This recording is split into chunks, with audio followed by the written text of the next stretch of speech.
খুব বেশি বিপদে আছেন, দেয়ালে পিঠ থেকে গেছে, পৃথিবীতে কোনো মানুষের কাছ থেকে সহায়তা পাওয়ার আশা ছেড়ে দিয়েছেন, অসুবিধা নাই। এই তিনটা আমলকে আপনি নিজের জন্য বাধ্যতামূলক করেন, ইনশাআল্লাহ তাআলা হেফাজত করবেন। জীবনে বহুবার আমি আমলটা করে দেখেছি। কঠিন কঠিন বিপদে আল্লাহ তাআলা কিভাবে উদ্ধার করেছেন আমি নিজে অবাক হয়ে গেছি, সারপ্রাইজড হয়ে গেছি। নবী করিম সাল্লাল্লাহু আলাইহি ওয়াসাল্লাম বলেছেন, তার যে কোনো বিপদ থেকে বের হওয়ার জন্য আল্লাহ তাআলা নিজে পথ দেখায় দেন।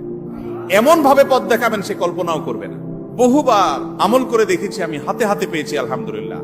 কোন বিপদে পড়লে দোয়া ইউনুস খতম করে দোয়া করা যাবে কিনা? দোয়া ইউনুস এটা যে কোনো বিপদে পড়াটা হাদিস এবং কোরআন উভয়টি দ্বারা প্রমাণিত। কোরআনে কারীমে আল্লাহ রাব্বুল আলামিন বলেছেন, ওয়া কাযালিকা নুনজিল মুমিনিন।